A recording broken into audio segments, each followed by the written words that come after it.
Hello प्यारे बच्चों, आज का टॉपिक है आपका रासायनिक संयोग के नियम।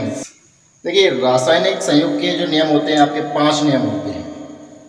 तो रासायनिक संयोग के नियम क्या होते हैं, सबसे पहले हमें यह जानना जरूरी है। रासायनिक संयोग का नियम जो होता है आपका, रासायनिक अभिक्रियाएं संपन्न होने के लिए, यानी कि रासायनिक अभिक्रियाएं संपन्न होने के लिए जिन नियमों का पालन करती हैं रासायनिक संयोग के नियम कहलाते हैं। स्पष्ट है?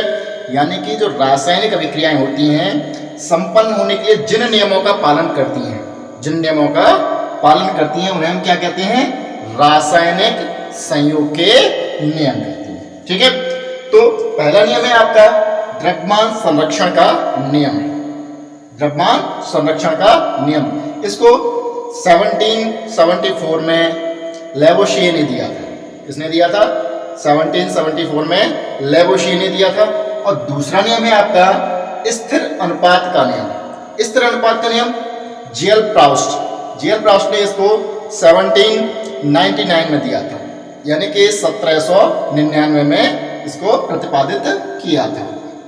तीसरा है आपका गुणित अनुपात का नियम। गुणित अनुपात का नियम क्या है? इसको किसने दिया? तो इसको दिया था जॉन डाल्टन ने सन 1803 ईस्वी में।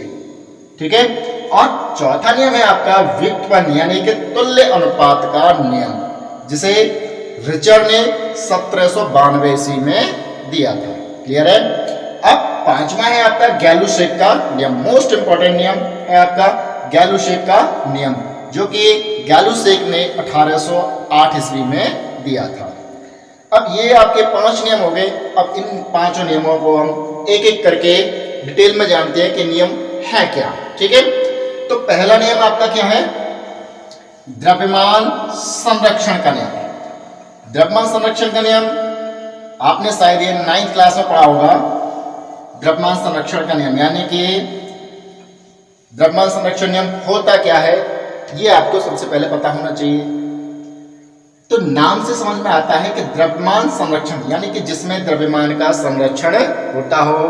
ठीक है, यानी कि आप कह सकते हैं केमिस्ट्री पढ़ रहे हैं तो हमारी रासायनिक अभिक्रिया होती है जनरली यहाँ पर। तो द्रव्यमान संरक्षण नियम यानी कि रासायनिक अभिक्रियाओं पर किस प्रकार वर्क करता है। ठीक है, तो वो इस नियम में बताया गया है। क्या है? यानी कि रासायनिक अभिक्रियाओं में अभिकारक का द्रव्यमान सदैव उत्पाद के द्रव्यमान के समान होता है।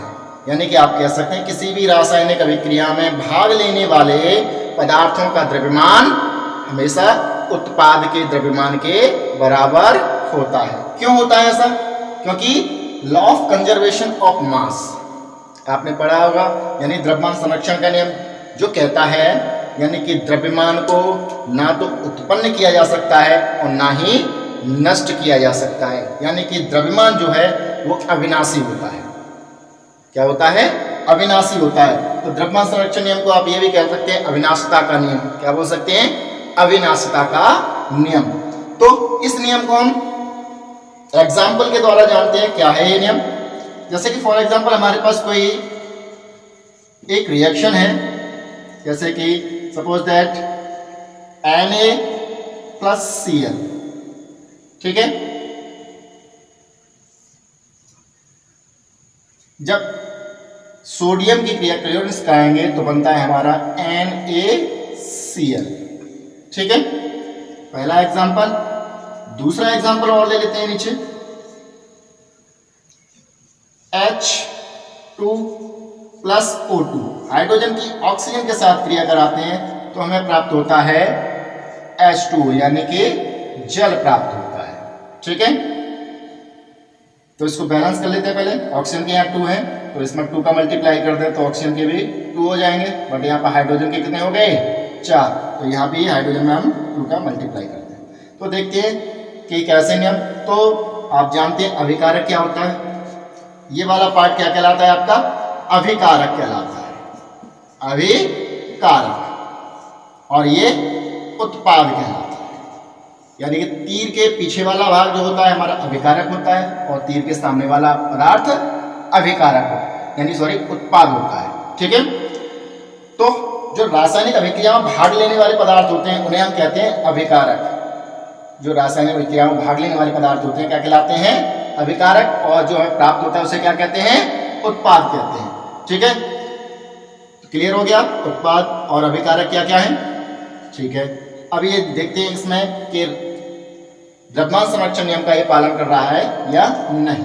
तो देखिएगा, सोडियम का द्रव्यमान कितना होता है, यानी कि इसका परमाणु भार 23 होता है। ठीक है, यानी कि 23 ग्राम। और क्लोरीन का कितना होता है? 35.5। ठीक है, वेरी गुड, 35.5।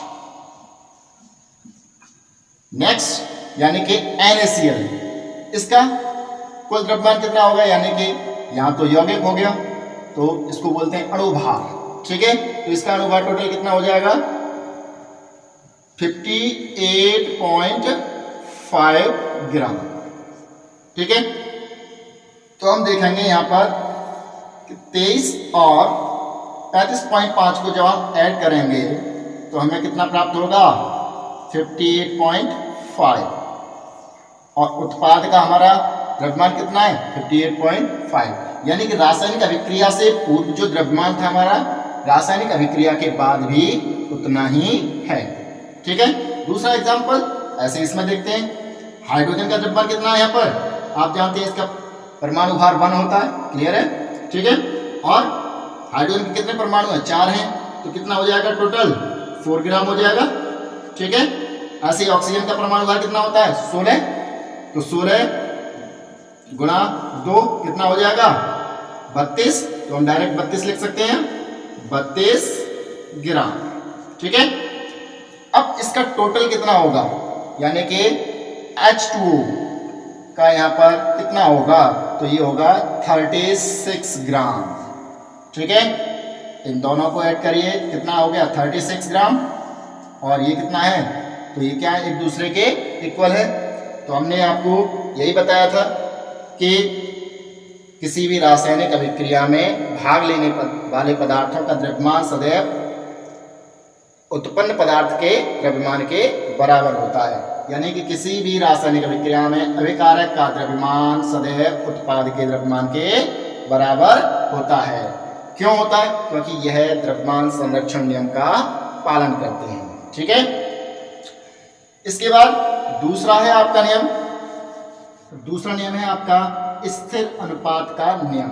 स्थिर अनुपात का नियम क्या होता है? यानी कि कोई भी शुद्ध यौगिक या किसी भी शुद्ध यौगिक में उनके घटक परमाणु का जो द्रव्यमान होता है वो भार के अनुसार स्थिर होता है। भार के अनुसार स्थिर होता है, चाहे उसे हम किसी भी स्रोत से प्राप्त करें।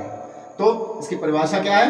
किसी भी यौगिक में उनके घटक परमाणु यानी कि किसी भी यौगिक में जो परमाणु उपस्थित हैं, घटक परमाणु का मतलब जो परमाणु उपस्थित हैं। ठीक है, घटक परमाणु का द्रव्यमान के अनुसार भारानुपात हमेशा, यानी कि उसका भार हमेशा स्थिर यानी कि निश्चित होता है, चाहे उन्हें किसी भी स्रोत से प्राप्त किया गया हो।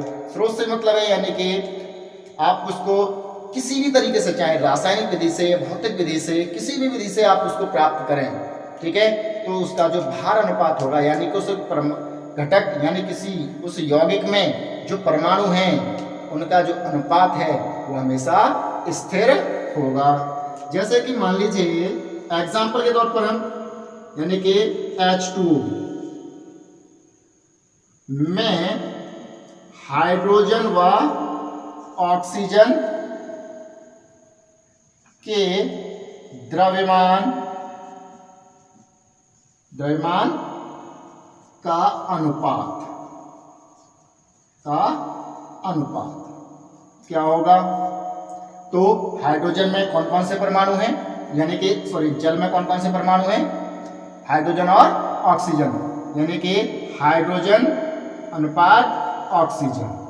ठीक है, तो इसमें जल में आपके हाइड्रोजन कितने परमाणु हैं? 2 परमाणु हैं, यानी कि इसका परमाणु भार कितना होता है हाइड्रोजन का? 1। परमाणु कितने हैं? 2, यानी कि 2। ठीक है, अनुपात ऑक्सीजन का परमाणु भार कितना होता है 16, ठीक है। तो कितना हो गया 2:16 हो गया। आगे अगर इसको सॉल्व करेंगे तो कितना रह जाएगा 1:8। कितना 1:8। तो रेशियो कैसे निकालते हैं, यानी कि जब वो भी हमारा यौगिक है, जैसे मान लीजिए H2O है, इसका रेशियो निकालना है तो अनुपात निकालने के लिए हम क्या कहते हैं, अनुपात बराबर होता है, यानी कि जिस परमाणु का सबसे अधिक भार होता है उस परमाणु को ऊपर रखते हैं और जिसका भार कम होता है उसको नीचे रखते हैं, ठीक है। तो ऑक्सीजन का भार कितना है 16 और इसमें हाइड्रोजन का भार कितना है 1 × 2 यानी कि 2। इसको इससे डिवाइड कर देंगे, कितना रह गया 8/1, ठीक है 8/1। तो हमारा रेशियो क्या निकल के आ रहा है, और इसको हम अनुपात में लिखेंगे तो क्या आ जाएगा 1:8, ठीक है। तो जो जल में, यानी कि जल को हम चाहे कुएं से प्राप्त कर लें, किसी भी स्रोत से कर रहे हैं, कुएं से करें या रासायनिक विधि से करें, ठीक है, या फिर नल से प्राप्त करें या किसी समुद्र से प्राप्त करें, तो जो इसके परमाणु है यानी हाइड्रोजन और ऑक्सीजन हैं उनका जो अनुपात होगा वो क्या होगा 1:8 होगा। क्लियर है। इसी को हम क्या कहते हैं, स्थिर अनुपात का नियम कहते हैं। स्पष्ट है, ठीक है। स्थिर अनुपात का नियम समझ में आया क्या है, यानी किसी भी यौगिक में उनके घटक परमाणु का द्रव्यमान के अनुसार भारानुपात हमेशा स्थिर होता है, चाहे उसे हम किसी भी स्रोत से प्राप्त कर लें, ठीक है। आपका तीसरा नियम है गुणित अनुपात का नियम।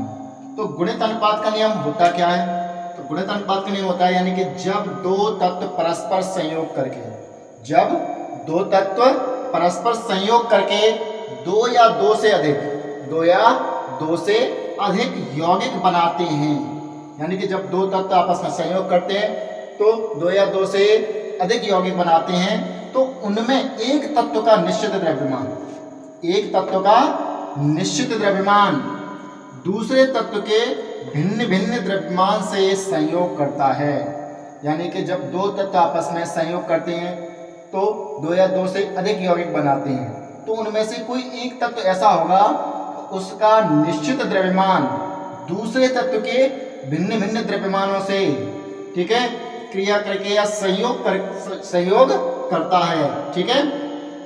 तो आपस में सरल अनुपात कहलाता है या सरल गुणित अनुपात कहलाता है। यानी कि आप कह सकते हैं तो उनमें एक तत्व का निश्चित द्रव्यमान दूसरे तत्व के भिन्न भिन्न द्रव्यमान से संयोग करता है, जो आपस में सरल गुणित अनुपात कहलाता है।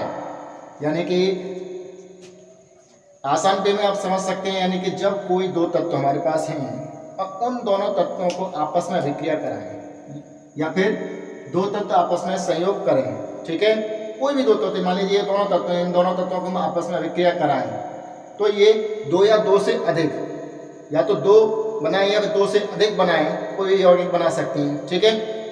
तो उनमें एक तत्व का, मान लीजिए कोई एक तत्व, इस तत्व को मान लीजिए ये एक तत्व है, इसका द्रव्यमान जो होगा स्थिर होगा और दूसरे वाले तत्व का क्या होगा भिन्न भिन्न। तो इसका जो स्थिर अनुपात है वो इसके भिन्न भिन्न द्रव्यमान से, यानी कि इसका जो स्थिर द्रव्यमान है इसके भिन्न भिन्न द्रव्यमानों से संयोग करता है। क्या करता है, संयोग करता है, जो कि आपस में क्या होगा गुणित अनुपात होगा। गुणित अनुपात का मतलब है यानी कि 1 2 3 4, यानी कि 1 गुणा 2 गुणा 3 गुणा 4 गुणा, ठीक है, इस प्रकार उससे बढ़कर रहेगा, ठीक है। तो इसको हम क्या कहते हैं, सरल गुणित अनुपात कहते हैं, ठीक है। जैसे कि फॉर एग्जाम्पल के रूप में हम जानते हैं, जैसे कि नाइट्रोजन और ऑक्सीजन होता है, तो नाइट्रोजन ऑक्सीजन से विक्रिया करके, नाइट्रोजन ऑक्सीजन से विक्रिया करके क्या करता है, यानी कि नाइट्रोजन के साथ ऑक्सीजन, नाइट्रोजन के साथ ऑक्सीजन की क्रिया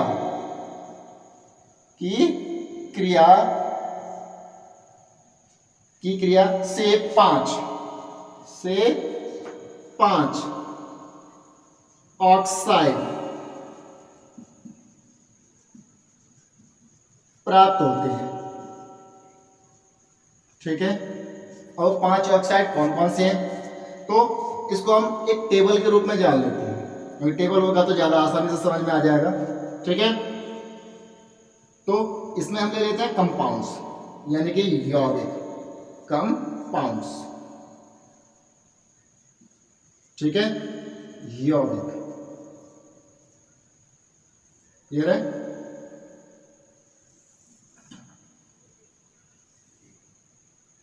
दूसरे में ले लेते हैं यानी कि नाइट्रोजन और ऑक्सीजन का अनुपात। ठीक है, क्योंकि हमारा जो नाइट्रोजन और ऑक्सीजन से जो कंपाउंड्स बनते हैं वो क्या क्या बनते हैं, यानी कि एक तो बनता है N2O, ठीक है, दूसरा बनता है NO और तीसरा बनता है N3O, चौथा बनता है N4O, सॉरी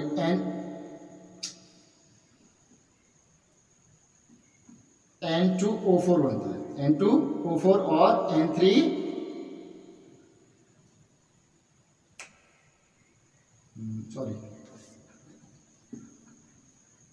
N2O और NO, और तीसरा होता है आपका N2O3, चौथा होता है N2O4 और पांचवा होता है N2O5। ठीक है, ये 5 होते हैं। तो इनका जो सरल अनुपात होगा नाइट्रोजन और ऑक्सीजन का वो क्या होगा वो देख लेते हैं। नाइट्रोजन का कितना होगा, यहाँ पर 14 होता है और नाइट्रोजन के 2 हैं तो कितना हो गया 28 अनुपात ऑक्सीजन का कितना 1 है, तो इसका परमाणु भार 16। ठीक है, इसी प्रकार यहाँ 1 1 है दोनों, तो कितना हो गया 14 अनुपात 8, सॉरी 16, 14 अनुपात 16। और यहाँ पर कितना है, नाइट्रोजन के 2 हैं तो 28। ठीक है, रेशियो कितना हो गया, ऑक्सीजन के कितने हैं 3, तो कितना हो गया 16 या 48।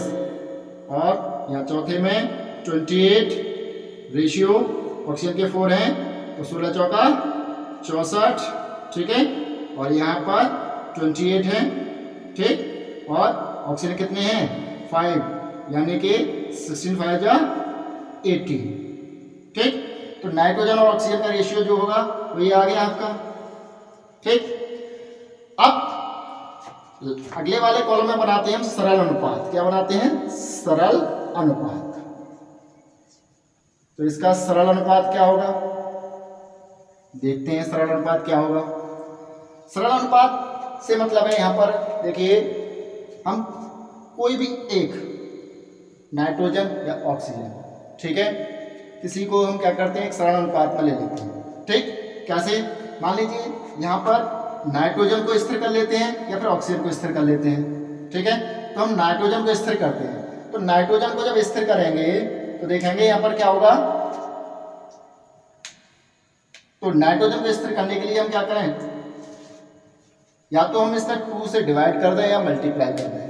2 से डिवाइड करें या फिर मल्टीप्लाई करें, यानी कि किसी एक के बराबर करें। जैसे कि मान लीजिए 14 है तो हम क्या करें, इन सबको 14 कर लें, क्योंकि बाकी में 28 आ रहा है। या तो हम इसमें 2 का मल्टीप्लाई कर दें या फिर इन सबको हम 2 से डिवाइड कर दें, ये हो सकता है।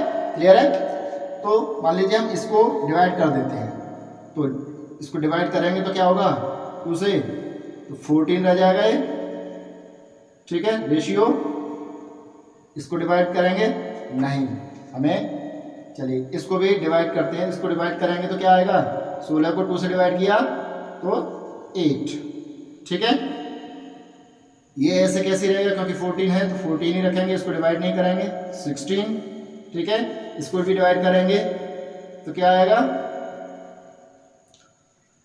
2 से डिवाइड हो जाएगा 28, तो 14 रह जाएगा। ठीक, आगे इसको इससे डिवाइड करेंगे, कितना आ जाएगा 48 को डिवाइड करने पर, 2 से डिवाइड किया तो 28। ठीक है, 24, कितना 24। नेक्स्ट इसको 2 से डिवाइड करेंगे तो 14, रेशियो 2 से डिवाइड किया 32। ठीक है, लास्ट वाले को 2 से डिवाइड किया 14 40। ठीक है, यानी कि हमने क्या कर लिया, जितने भी नाइट्रोजन्स थे यानी कि दूसरे वाले को छोड़कर, क्योंकि दूसरा 14 है, बाकी को सबको हमने क्या कर लिया 14 कर लिया, ठीक है, 2 से डिवाइड करके, जिसको हमने नाइट्रोजन और ऑक्सीजन दोनों को 2 से डिवाइड कर दिया, ठीक है। तो ये इसका सरल अनुपात निकाल लिया हमने। अब जो गुणित अनुपात होगा वो क्या होगा, तो देखो यहाँ पर साफ दिखाई दे रहा है कि इसका गुणित अनुपात क्या है, यानी कि 8:16 ऑक्सीजन का, यानी कि अनुपात निकालेंगे ऑक्सीजन का अनुपात ऑक्सीजन, ठीक है। तो ऑक्सीजन का गुणित अनुपात क्या है, तो देखेंगे 8 1 जा 1, 8 2 जा 16, 8 3 जा 24, 8 4 जा 32 और 8 5 जा 40। तो देखिए क्या है, 1 2 3 4 क्या है, गुणित अनुपात बन गया। क्या बन गया, ये गुणित अनुपात हो गया, ठीक है। तो गुणित अनुपात समझ में आ गया क्या है, गुणित अनुपात का नियम, ठीक है। आपका चौथा नियम होगा व्युत्क्रम यानी कि तुल्य अनुपात का नियम। तो तुल्य अनुपात का नियम क्या होता है, यानी कि जब कोई दो तत्व किसी तीसरे तत्व के निश्चित द्रव्यमान से संयोग करते हैं तो पहले दोनों तत्वों में जो द्रव्यमान अनुपात होता है, ठीक है, वही अनुपात इनके आपस में संयोग होने पर प्राप्त यौगिक में होगा। मान लीजिए फॉर एग्जांपल ए और बी हमारे पास कोई दो तत्व हैं और तीसरा सी है। तो जो पहले और दूसरे तत्व जब तीसरे तत्व सी के साथ संयोग करेंगे, ठीक है, तो संयोग करने पर जो इनके द्रव्यमान में द्रव्यमान के अनुपात में जो अंतर होगा या फिर जो द्रव्यमान का अनुपात होगा, वही अनुपात यानी कि ए और बी आपस में जब संयोग करेंगे तो इसका अनुपात इसके बराबर ही होगा। जैसे कि फॉर एग्जांपल मान लीजिए आपके पास में ये तीन तत्व हैं, ठीक है, यानी कि दो पहले तत्व आपके पास कौन से हैं, ये है, और तीसरा तत्व ये है। तो ये दोनों तत्व जब इस तीसरे तत्व के साथ संयोग करेंगे, यानी कि इसके निश्चित द्रव्यमान के साथ, इसका फिक्स द्रव्यमान होगा, इसमें कोई चेंज नहीं होगा। तो ये दोनों तत्व जब इसके निश्चित द्रव्यमान के साथ संयोग करेंगे तो पहले और दूसरे तत्व के जो द्रव्यमान है उनका जो अनुपात होगा वो अनुपात यानी कि पहले और दूसरे तत्व के आपस में संयोग करने पर भी वही अनुपात इन दोनों का भी होगा।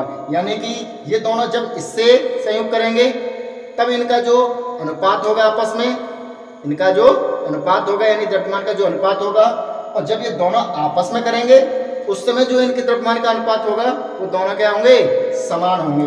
तो वही कहा है हमने यहाँ पर, जब कोई दो तत्व किसी तीसरे तत्व के निश्चित द्रव्यमान से, यानी कि तीसरे तत्व के निश्चित द्रव्यमान से संयोग करते हैं तो पहले दोनों तत्वों के द्रव्यमान में जो अनुपात होता है, यानी कि पहले दोनों तत्वों के द्रव्यमान में जो अनुपात होगा, ठीक है, वही अनुपात इनके आपस में संयोग होने पर प्राप्त यौगिक में होगा। यानी कि वही अनुपात जब ये दोनों आपस में संयोग करेंगे तब भी इनके द्रव्यमान का अनुपात वही होगा, ठीक है। यानी कि आप कह सकते हैं कि सरल गुणक होगा। क्या होगा, सरल गुणक होगा। जैसे कि एग्जाम्पल के तौर पे हम जान सकते हैं, फॉर एग्जाम्पल मान लीजिए हमारे पास एक कार्बन है और दूसरा ऑक्सीजन परमाणु है और तीसरा है मान लीजिए हाइड्रोजन परमाणु, ठीक है। ये तीन परमाणु है हमारे पास में, पहला परमाणु ये है, दूसरा ये है और तीसरा ये है। तो ये कार्बन और ऑक्सीजन हाइड्रोजन के निश्चित द्रव्यमान से अभिक्रिया करें, यानी कि फिक्स द्रव्यमान से करें, या तो 2 ग्राम से करें, 4 ग्राम से करें, 6 ग्राम से करें, कितने से भी करें, लेकिन दोनों ही बराबर से करेंगे। यानी कि कार्बन का क्या होगा, एक फिक्स द्रव्यमान होगा, मान लीजिए 4 ग्राम है तो 4 ग्राम ही कार्बन भी 4 ग्राम हाइड्रोजन से करेगा, तो ऑक्सीजन भी 4 ग्राम हाइड्रोजन से ही करेगा, ठीक है। तो उस स्थिति में इनका जो अनुपात होगा वही अनुपात क्या होगा, जब पहला और दूसरा तत्व तो आपस में संयोग करेंगे तब भी इनका अनुपात भी वही होगा। जैसे कि फॉर एग्जांपल जान लेते हैं हम, मान लीजिए कार्बन जब हाइड्रोजन से विक्रिया करेगा जब संयोग करेगा तो क्या बनाएगा, मीथेन। ठीक है, मीथेन क्या है, एक मार्स गैस होती है, इसको हम दलदली गैस भी बोलते हैं, जो कि आप कह सकते हैं सड़ी गली चीज़ों में से हमें मार्स गैस प्राप्त होती है। ठीक है, अब ये जब अभिक्रिया किया इसने क्या बनाया, CH4। तो इसका जो अनुपात है, द्रव्यमान का अनुपात क्या है, कार्बन और हाइड्रोजन का अनुपात क्या है, आप जानते हैं अनुपात निकालना है। कार्बन का कितना है, 12। ठीक है, और हाइड्रोजन कितना है, हाइड्रोजन का 1 होता है, लेकिन हाइड्रोजन परमाणु कितने हैं, 4। तो कितना हो जाएगा, 4। तो 4:12 हो गया, यानी कि 12:4। अब इसी प्रकार हम ऑक्सीजन की हाइड्रोजन के साथ अभिक्रिया करें तो क्या होगा, तो ऑक्सीजन की हाइड्रोजन के साथ जब अभिक्रिया होगी तो बनता है आपका H2। क्या बनता है, H2। ठीक है, तो इनका सरल अनुपात क्या होगा, हाइड्रोजन का अनुपात यानी कि ऑक्सीजन के साथ क्या होगा। ठीक है, तो हाइड्रोजन का आप जानते हैं कितना है, यहाँ पर देखिए H के कितने 2 हैं, 1 होता है इसका परमाणु भार, तो कितना हो गया 2 अनुपात ऑक्सीजन का कितना हो गया 16।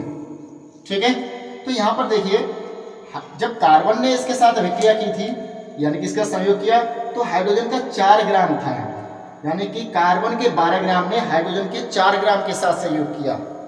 ठीक, लेकिन यहाँ पर ऑक्सीजन के 16 ग्राम ने हाइड्रोजन के 2 ग्राम के साथ किया, यानी कि जो इसका द्रव्यमान है वो निश्चित नहीं है अभी। तो द्रव्यमान निश्चित करने के लिए क्या करें, या तो हम इसमें 2 से डिवाइड कर दें, ठीक है, तब ये 2 हो जाएगा, या फिर इसमें 2 का मल्टीप्लाई कर दें तब ये 4 हो जाएगा। तो हम क्या करते हैं, इसमें 2 का मल्टीप्लाई कर देते हैं। ठीक है, तो क्या हो जाएगा 4:32। ठीक है, तो हमने क्या कहा था, पहला और दूसरा तत्व जब तीसरे तत्व के निश्चित द्रव्यमान से संयोग करता है तो पहले और दूसरे तत्व का जो द्रव्यमान का अनुपात होता है, पहले और दूसरे तत्व के द्रव्यमान का जो अनुपात होता है, यानी कि क्या अनुपात निकल के आ रहा है दोनों का, अगर निकाल के देखें हम, कार्बन और ऑक्सीजन का अनुपात क्या है, देखो कार्बन कितना निकला 12 है, अनुपात ऑक्सीजन का कितना है 16, यानी कि 4 ग्राम कार्बन के 12 ग्राम ने जब 4 ग्राम से किया तो अनुपात कितना आया, इसका 12 आया, और इससे किया तो 32 आया। कितना आया 32। ठीक है, ये इसका निश्चित अनुपात हो गया। तो लेकिन अब इसमें हमने लास्ट कहा था, ये तो हो गया पहले जब दोनों तत्व यानी तीसरे तत्व के निश्चित द्रव्यमान से क्या कर रहे हैं, संयोग कर रहे हैं, तो इनका जो द्रव्यमान है ये निकल के आ रहा है अनुपात। ठीक है, लेकिन हमने कहा कि जब पहले दोनों तत्व आपस में संयोग करते हैं तो इनके द्रव्यमान का अनुपात क्या होगा, जो पहले और यानी कि तीसरे तत्व के साथ संयोग करके जो द्रव्यमान का अनुपात था वही इनका भी होगा। देखते हैं कैसे। तो ये जो हम दोनों संयोग करेंगे तो क्या बनता है, CO2। कार्बन कितना होता है, कार्बन का 12 होता है परमाणु भार, और ऑक्सीजन का 16। ऑक्सीजन कितने हैं यहाँ पर 2 हैं, तो कितना हो जाएगा 32। ठीक है, ऐसे तो पॉसिबल नहीं है ये, लेकिन हमने ऊपर लिखा है, क्या लिखा है, यानी कि जब कोई दो तत्व किसी तीसरे तत्व से, यानी कि जब कोई दो तत्व किसी तीसरे तत्व के निश्चित द्रव्यमान, यानी कि निश्चित द्रव्यमान हाइड्रोजन कितना था 4 ग्राम निश्चित था, निश्चित द्रव्यमान, ठीक है, से संयोग करते हैं तो पहले दोनों तत्वों के द्रव्यमान में जो अनुपात होता है वही अनुपात इनके आपस में संयोग होने पर प्राप्त यौगिक का भी होता है। तो जब इन्होंने आपस में किया, पहले और दूसरे तीसरे तत्व के साथ संयोग किया, तो इनके जो कार्बन और ऑक्सीजन का जो अनुपात था द्रव्यमान का वो 12:32 था। लेकिन जब पहले और दूसरे तत्व ने आपस में संयोग किया और जो इनसे यौगिक प्राप्त हुआ तो उसका भी अनुपात इनके बराबर ही है। ठीक है, तो यही हमने परिभाषा में बताया है, आपको स्पष्ट हो गया। ठीक है, तो बेटा आपका 5वां और लास्ट नियम क्या है? 5वां और लास्ट नियम है आपका गैलुसेक का नियम। यानी कि मोस्ट इंपॉर्टेंट नियम है इसका। तो पांचवा नियम क्या होता है, यानी कि जब गैसें, ठीक है, आपस में संयोग करती हैं, जब गैसें आपस में संयोग करती हैं तब स्थिर ताप और दाब पर, कब, जब ताप कैसा हो, स्थिर हो, स्थिर ताप और दाब पर गैसों के आयतनों में सरल अनुपात होता है। यानी कि जब कोई भी गैसें आपस में संयोग करें, कब, जब ताप और दाब कैसा हो, सरल हो, सॉरी स्थिर हो, यानी कि स्थिर ताप और दाब पर जब गैसें आपस में संयोग करती हैं तो गैसों के आयतनों में सरल अनुपात होता है। क्या होता है, गैसों के आयतनों में सरल अनुपात होता है। लेकिन यदि उत्पाद भी गैसीय अवस्था में हो तो, यानी अभिकारक तो गैसीय है ही, लेकिन अगर उसमें उत्पाद भी अगर गैसीय अवस्था में हो तो सभी गैसीय पदार्थों के आयतनों में पूर्ण संख्या का, यानी कि सभी गैसीय पदार्थों के आयतनों में पूर्ण संख्या का सरल अनुपात होता है। जैसे कि फॉर एग्जांपल मान लीजिए हमारे पास है हाइड्रोजन गैस, ठीक है, दूसरा है हमारे पास में क्लोरीन गैस, क्लियर है। अब जब हाइड्रोजन और क्लोरीन आपस में संयोग करती हैं तो क्या बनाती हैं, HCl, हाइड्रोक्लोरिक गैस, ठीक है। तो हमने क्या कहा कि जब, यानी कि स्थिर ताप और दाब पर, स्थिर ताप और दाब पर जब दो गैसें आपस में संयोग करती हैं, ठीक है, आपस में संयोग करती हैं तो उनके आयतनों में क्या होता है, एक सरल अनुपात होता है। लेकिन अब जब हमने कहा, लेकिन जब उत्पाद भी क्या हो, गैसीय अवस्था में हो, ठीक है, क्या हो, गैसीय अवस्था में, यानी कि जो आपके गैसें आपस में विक्रिया कर रही थी, हाइड्रोजन और क्लोरीन, और हमने कहा तीसरा उत्पाद, यानी कि जो उत्पाद है वो भी गैसीय अवस्था में हो, यानी उनसे संयोग करने के बाद प्राप्त पदार्थ भी क्या हो, गैसीय अवस्था में हो, तो सभी गैसीय पदार्थों का क्या होगा, पूर्ण संख्या का सरल अनुपात होता है।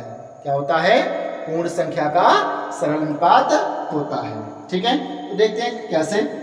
मान लीजिए ये क्या है, हाइड्रोजन है, गैस है, तो इसको मान लेते हैं कितना है, एक अणु है, यानी कि 1 मोल है, क्योंकि अणु बराबर 1 मोल बराबर कितना होता है आपका, 6.022 × 10⁻23 होता है, ठीक है।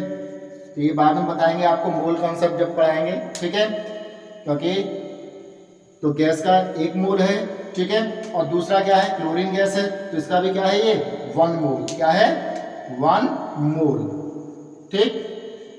ऐसे ये भी 1 मोल है, तो ये होगा आपका 2HCl, कितना, 2HCl, तो इसके 2 मोल हो गया है, ठीक है, क्योंकि 2 का गुणा हो रहा है इसमें, और ये 1 थे तो 2 मोल, ठीक है, क्लियर। अब बात चल रही थी यहाँ पर सरल अनुपात की, किसकी, वॉल्यूम रेशियो, यानी कि आयतन, ठीक है। तो आयतन देखते हैं क्या होगा। तो इसका मान लीजिए आयतन क्या है, आयतन बराबर इसका क्या है, 1 है, मान लीजिए। वॉल्यूम रेशियो क्या है इसका, 1, ठीक है, इसका भी 1, ठीक, और इसका कितना है, 2। तो रेशियो क्या निकल के आएगा इसका, रेशियो निकल के आएगा, यानी कि हाइड्रोजन और क्लोरीन गैस का जो सरल अनुपात होगा वो क्या होगा, तो सरल आयतन अनुपात, ठीक है, आयतनों का,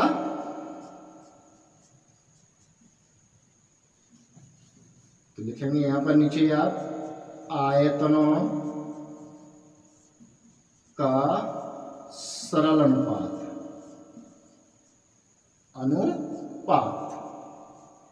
किसका, हाइड्रोजन व क्लोरीन गैस, ठीक है, के आयतनों का सरल अनुपात क्या है, यानी कि 1:1 है, 1:1 और लास्ट में क्या प्राप्त हुआ 2। तो ये आपका क्या हो गया, आयतनों का सरल अनुपात प्राप्त हो गया। तो यही कहा था गैलुशेक ने, ठीक है।